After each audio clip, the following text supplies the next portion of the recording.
Attention.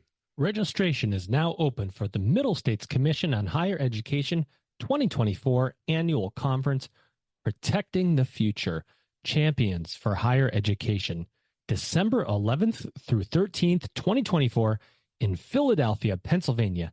Don't miss out. Register today at msche.org/annual-conference or head to msche.org and click on the conference link. I'll see you there. Now listen up. Because Insights EDU 2025 is coming, and this is the conference you don't want to miss. Meet us February 12th through 14th in New Orleans for one of our favorite higher education marketing and enrollment management events of the year. Imagine 3 days packed with actionable insights and the latest innovations in higher ed. We're talking top industry experts, real-world case studies, and hands-on workshops designed to help you grow your programs, boost engagement, and elevate your student experience. This is your chance to hear the latest higher ed trends from speakers at Google, Reddit, Meta, MIQ Digital, and schools across the country. Mark your calendars, get your team, and get ready to welcome the era of the modern learner at Insights EDU 2025. Register now at insightsedu.com and secure your spot. We'll see you there. Hey everybody, this is Elvin Freitas, co-founder of the EdUp Experience, and today we are extremely excited to announce our paid subscription service. By subscribing today, you will get exclusive early access to ad-free episodes, extended episodes, bonus episodes, original content. That's right, original content, and invites to special events, all while helping to sustain EdUp. To become a subscriber, go to edupexperience.com. That's EDUP experience.com and subscribe to our free email newsletter to learn how you can get access. Again, go to edupexperience.com. That's EDUP experience.com.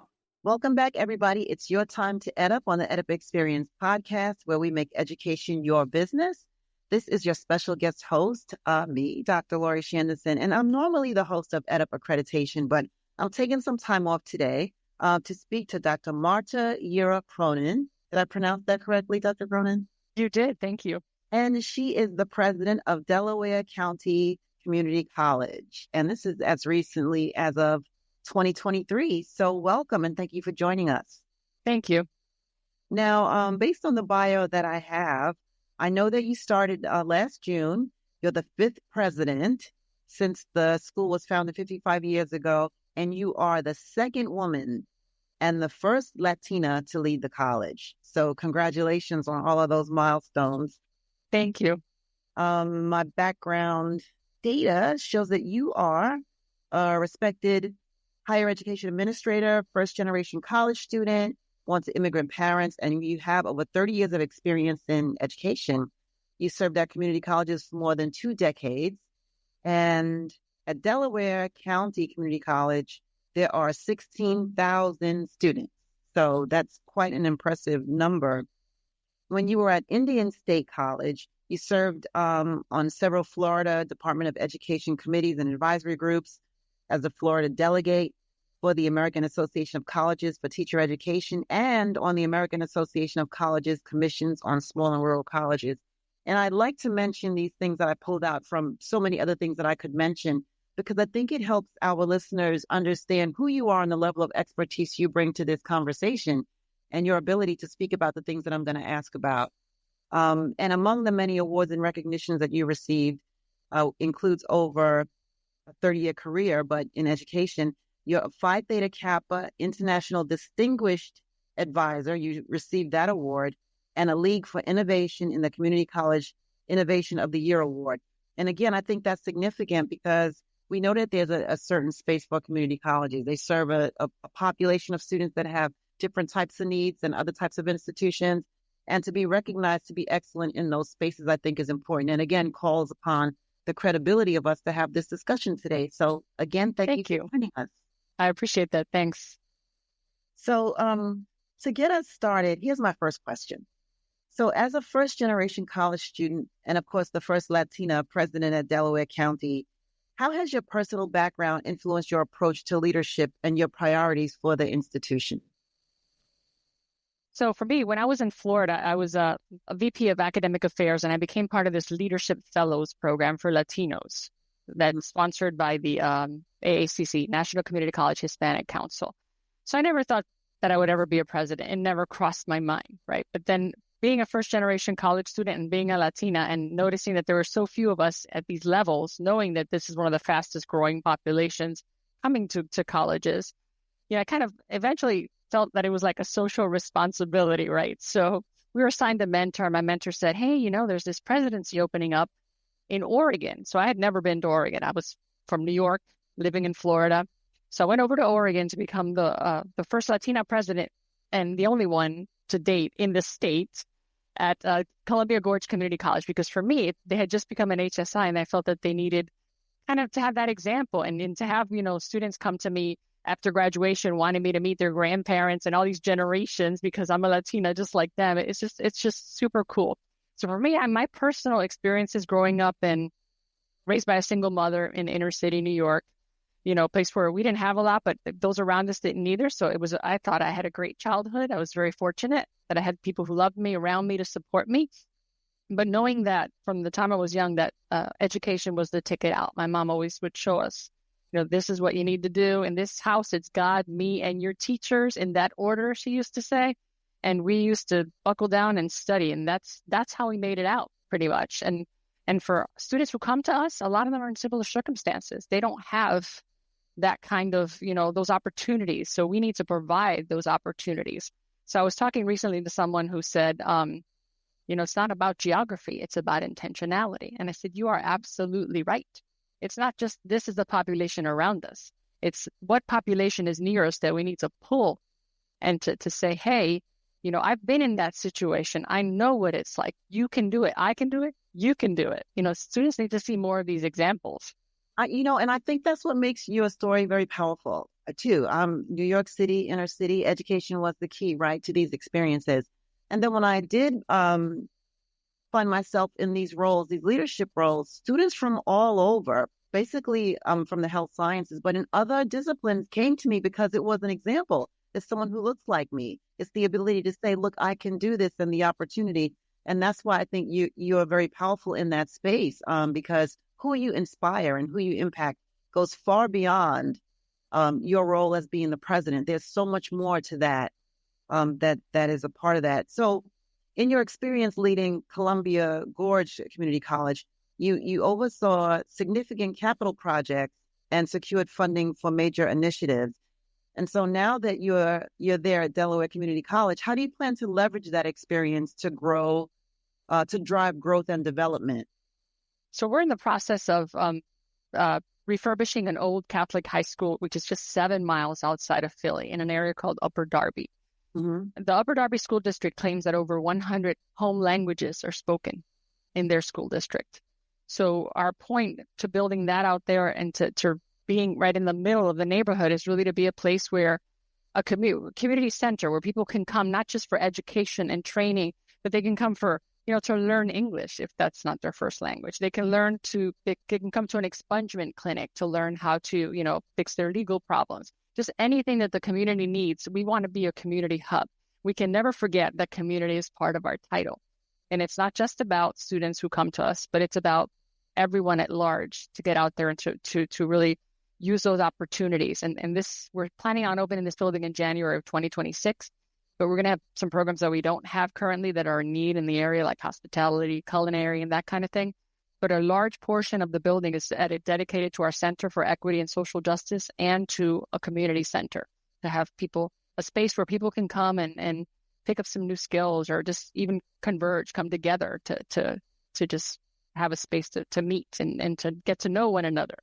Yeah, see, this is why you won that innovative award, because I agree with you. Like, academic institutions should be more than just an academic institution, but they should feed and serve the community. So having a place like that where you could encourage lifelong learning and other types of community activities is really important. And using a facility that's already there in place, the residents are familiar with that. The community members know of this place. And now you're bringing them in, you're building a pipeline, you're incorporating education and showing what it can do. I love that.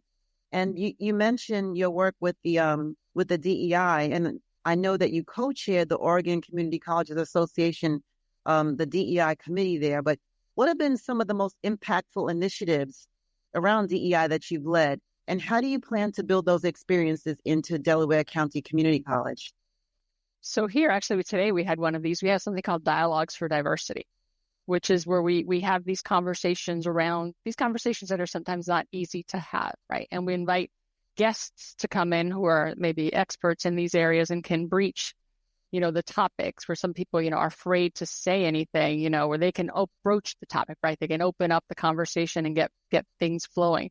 And for us, our students, there's been a lot of great feedback about that. That's a space where they feel comfortable. They know that they need to be respectful of one another, but they feel comfortable to say, what they feel or how they feel, and just open up those conversations.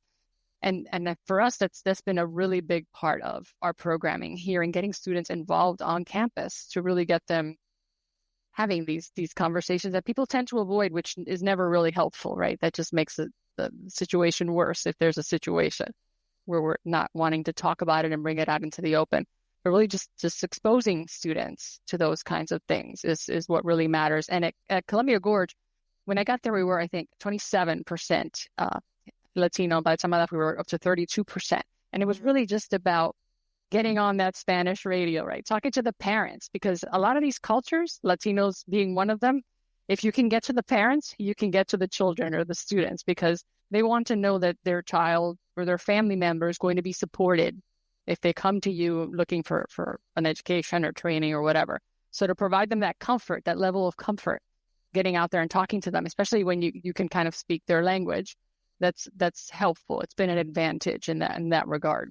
Yeah, and especially, literally, when you can speak their language, but also when you can share and you can, I guess, decrease the anxiety that comes along with having your child in a space that's unfamiliar to you.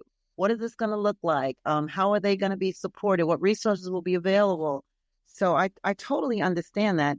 And now at Delaware County, you have a diverse student body, 16,000 credit and non-credit students. And I'm just curious to know, what strategies you envision to support academic and workforce development programs that meet the needs of such a broad student population.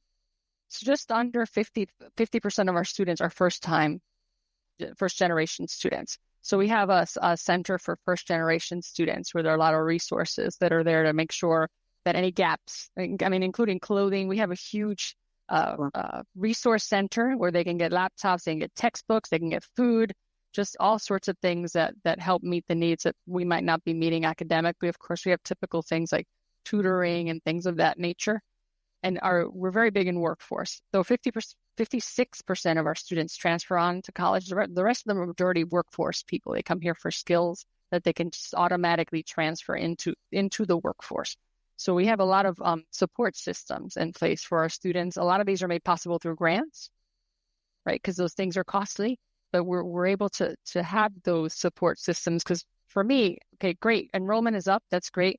That doesn't matter as much. What percentage of those people enrolled are making it to the end? What percentage are getting what they came here for? Because to enroll someone and then have them not succeed, I feel like we're just taking their money, which seems wrong, right? Of course, they have to do their part. Yeah, you can get them in, but they have to stay. They have to persist. When you think about the support services that you're providing to the students, what types of support services are they utilizing most? I'm just curious about this population and what their needs are. So for us, the most that they're using, we just recently got a big grant from a community partner to expand our student resource center, because they were using that center the most. And that's the center where they were getting books that they couldn't afford, where they were getting laptops that they couldn't afford, where they were getting food, diapers, just general basic things. And there are also small little grants that we have, like, someone can't come to class because they have a flat tire and they can't afford a new one, right? Here's the money for the tire. So there's certain things, and basic needs is mostly what we found. Certainly a lot of students take advantage of tutoring, but we have found that more need those things that are not necessarily academic related. Yeah, that ultimately impact their ability to focus and to have the academic experience. Life gets in the way. Right. And if you have money to fix a tire, then you can't come to class, and you right. The things that now. So that is interesting. So let's see. So as the new president, this is a good one that I have on here. How do you plan to ensure, or how have you ensured like a seamless transition relative to your leadership, and what immediate goals were you able to prioritize during your first year? Attention. Registration is now open for the Middle States Commission on Higher Education 2024 Annual Conference, Protecting the Future, Champions for Higher Education, December 11th through 13, 2024 in Philadelphia, Pennsylvania. Don't miss out. Register today at msche.org/annual-conference. We'll see you there. Mark your calendars now for February 12th through 14th, because this is where we welcome the era of the modern learner and the most anticipated higher education marketing and enrollment management conference of the year. We're headed to New Orleans for Insights EDU 2025. This year's event is packed with speakers from companies like Google, Meta, Reddit, and MIQ Digital, and schools across the country. Ready to learn how AI is transforming the marketing landscape and how to adapt your programs to the preferences and demands of the modern learner? Then Insights EDU 2025 is where you need to be. Register now at insightsedu.com. Hey everybody, this is Elvin Freitas, co-founder of the EdUp Experience. Are you enjoying the conversation so far? Good, I hope so. Did you know that you can actually hear this conversation early before anybody else and ad-free, so you don't have to hear my voice during these ads? And did you also know that you could get extended episodes, bonus episodes, original content? That's right, original content and invites to special events, all while helping to sustain EdUp? Well, if you didn't know, now you know. So go to edupexperience.com, that's EDUP experience.com, and become a subscriber today. First, you got to sign up to our free email newsletter, and then you'll find out how to become a subscriber. Again, go to edupexperience.com. So one of the first things I did really was what most people should do is just come in and talk to people, right? So people are really surprised how they can just come. My door is always open if I'm here, and they could just come right in. And at first people were afraid because they didn't think, oh, I'm not going to bother her. But the first thing I told my assistant is don't tackle people as they try to come by and let them in. My door is always open. So I think that for me, accessibility, right? Because there was a question, because they don't know you. You're an unknown entity. People are afraid, oh, she can come in and fire everyone, or what's she going to be like? So it's important to let them know who you are. So for me, it was the first year I spent a lot of time just get to know me. I'm a normal person like you. I remember when I was at Indian River and I was a dean, I took some students to a Florida Fund for Minority Teachers conference because I was a teacher ed faculty member.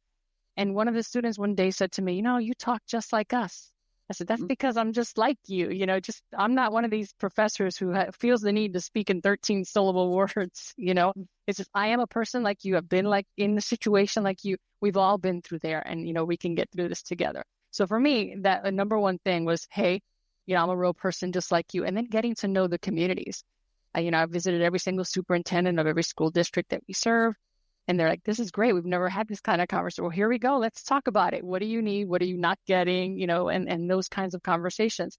So just really bridging some gaps that might have existed and opening new partnerships and new relationships with people who I know we can serve and we can help in some way.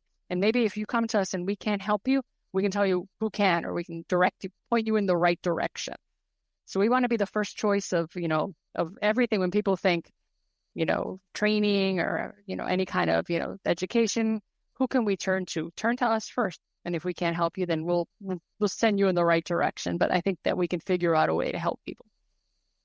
Yeah. And I think helping people, especially now, and there's just so many things going on now where people need more support than ever. And, you hear a lot of people, especially in K through 12, talk about the impact of the pandemic and what that did to students. And I'm just curious, like, you participated in national COVID recovery efforts, including the American Association of Community College and the National Governors Association for Reskilling and Recovering Network. And I'm just curious to know how you see the role of community colleges in helping local economies recover and reskill workers post-pandemic. So we are always on, our fingers always on the pulse of what the community needs. And that's part of the reason why this new facility is going to have a big culinary hospitality section, because we kept hearing from the community, we're lacking workers in the hospitality industry. You know, we can't get them from anywhere and that kind of thing. So this is constant, and community colleges should constantly be doing this. Where are we looking at things? Why are we training our students in, you know, someday I think we'll get rid of things like a degree in English or psychology. Not that it's not important, philosophy, not that it's not important, but, you know, it doesn't transfer to a lot of people for a job. I know people who have degrees in French like me and don't end up doing that, you know, so you never know. But I think it's really important for us to keep our finger on the pulse. And we do. We are constantly meeting with our community partners. You know, what do we need? What do you need? And that's how we get a lot of funding too. I mean, our commercial kitchen and our building is completely funded because the tourism industry needs the workers. So they're willing to put the investment forward to make this happen. And so community colleges and colleges in general don't need to do it alone. Sometimes you think, oh, we need this, but we don't have the money. There are partners out there. If they need the workers, they will help you figure that piece out. I love that. I love that you have active advisors who can say, at least in this community, here are the needs that we have. How can we partner with you to make sure that we're kind of growing our own relative to the skills that we need and the things that we'd like to see in our programs? So I'm not sure if you've heard of this, Dr. Cronin, but I'm curious to know what you think about these new reduced credit bachelor's degree programs. Have you heard of them? Yeah, so when I was in Florida, we were one of the first institutions as a community college to offer a bachelor's degrees. And then people started springing up with, it's a 3-year. We could do a 3-year bachelor degree. And when I was in Oregon, I was a commissioner for the accrediting body over there. And those things kept coming up too. You know, we can get them out fast, right? I mean, if you think about it, the model for workforce does that, right? It condenses what you need to get people out quicker and get them finished quicker. I think that there's some validity to those kinds of things, but I think that they need to be sure that it's incorporating all the elements that are needed to ultimately have that degree. But I think a lot of degrees have a lot of, I would say, fluffy stuff. But I had a bachelor's in French, as I mentioned, and I had a lot of science and math that really had nothing to do with French. So that I could have had a 3-year bachelor's degree if they would have eliminated some of those classes. So I think that there's some good thing. And also to save money, financial aid money, right? A lot of kids tap out their financial aid. So yeah, I mean, that conversation about the credit programs you could talk about that all day. Because as I've started to have some conversations, you talk about, yes, the value to the student in terms of now I have 3 years to pay for versus 4, but then the impact on the academic institution that used to count that extra year. But do they increase numbers because now this is an attractive endeavor to be able to, you know, it just so many ways to think about this.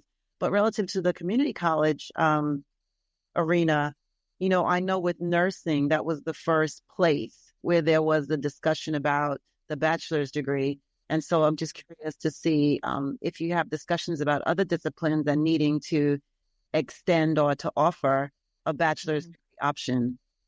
Yeah, so here in Pennsylvania, the community colleges are not able to offer bachelor's degrees. When I was in Oregon, I was one of 2 community college presidents who got us the right to offer bachelor's degrees over there. And nursing was always the first thing that people started with, right? Because there's such a shortage in nursing.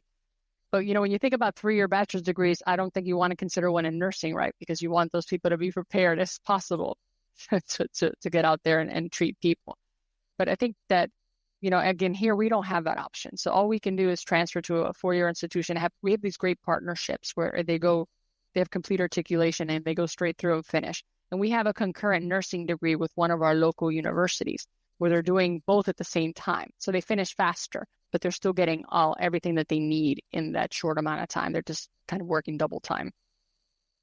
Well, you've been actively involved in economic development initiatives and various boards like the Hood River County Economic Development Group. And I think that is a good experience that you have relative to being a president and thinking of workforce development and how to increase capacity at the community college. But I'm curious to know how you plan to strengthen partnerships between Delaware County Community College and the local industries to better serve the community and enhance workforce readiness. So right now we are actively seeking some more food-related industry partnerships. Like we have Wawa here, which is really big, right? So we have a partnership with Wawa. They're like a convenience store. Other places don't have Wawa. We just started getting them in Florida before I moved out. We have partnerships we have a lot of food industry here, a lot of different places here that make food. So we're trying to establish different partnerships with them to support them with the hospitality piece and the training piece. What do you all need? Let's partner together to work on this. So it's a constant, when we look at the high priority occupations lists that come out for every state in our area, we look at what we need, and then we determine which industry partners to pull in to discuss what does that need look like? What is it specifically that you are needing in this area? We don't just, decide, let's do a program without knowing exactly what it is. But definitely the high priority occupations list helps us really, it gives us a place to start. Unless industry partners sometimes come to us and they say, hey, we need workers. And, sometimes it's just one industry partner and you want to help them, but you can't really create a whole new program for, a business that has 20 people. But you try to help them as much as you can. But when there's several partners are coming to you that are similar with the needs, then you want to put them together and say, okay, how can we meet these needs with a new program? Or how can we maybe have a track coming off a current program that can help better meet your needs? Like we started a sterilization program that now is leading to different areas in biomedical technology, because we have a lot of different biomedical technology industries here in the area. So something like that is very helpful when they come to us and say, hey, sterilization is a good beginning, but we need this beyond that. And we can cater to that as much as possible. I am very much impressed with your story. Again, I grew up in New York City as well, and it was education that changed the trajectory for me in my life. And it was something that I was told, this is going to be the thing that helps you change. And then who you impact as a result of your ability to be in these places and spaces, I think is tremendous. And I know that you mentioned that you went to Oregon and you worked extensively on issues related to rural and small colleges. And I'm just curious to know what lessons from that experience can be applied now to Delaware County Community College, and how do you plan to adapt your leadership approach to a larger, more urban setting institution? And I know you have the skills for it, right? You were in these other places and things didn't look the same, but you have this wealth, this depth and breadth of experience that has to do with larger, faster moving, more inner city types of constituents. And I'm just curious to know how you're bringing all of that together. Well, so it was interesting because when I went to Oregon, I had been vice president of academic affairs, and I had always been the academic route and very little experience with workforce. So when I went to Oregon, it was like this trial by fire. We're going to build a new workforce development center, and then we need to build, we moved some of that money to build a housing because we had people who were traveling 90 minutes every day to come to school. So, you learn these things and you try to morph them. And funny you should ask that, because when I interviewed for this position, certainly that was a question, right? You're coming from a small rural college that has less than 1,000 students over at Columbia Gorge to one that has 16,000. But then I reminded them that I was at Indian River, which is bigger than Delaware County Community College. But how do you morph that? Because there's a capital project there, capital project here, just a bigger scale capital project. So these are all, the skills are all the same, right? Just on a bigger scale. Like the partnerships that I created to get those workforce programs in the smaller workforce center in Oregon are just really amped up here. You need more partnerships, you need more programs, you have more school districts that you're interfacing with. So the skills are similar. And I think maybe if I had not grown up in Manhattan and Washington Heights and gone to Florida and had that bigger city experience, it would have been a struggle to come back to this side of the country had I just been in rural Oregon my whole life, certainly. But I had that past experience to draw on as a student and also as a faculty member and a dean and a vice president, where I was able to use some of these skills, certainly not to the extent that I use them now as president, but they were still applicable there. So it's just been a go from big to small to back to big, but there's so many more resources and there's so much more diversity in a bigger setting, which I missed. Yeah.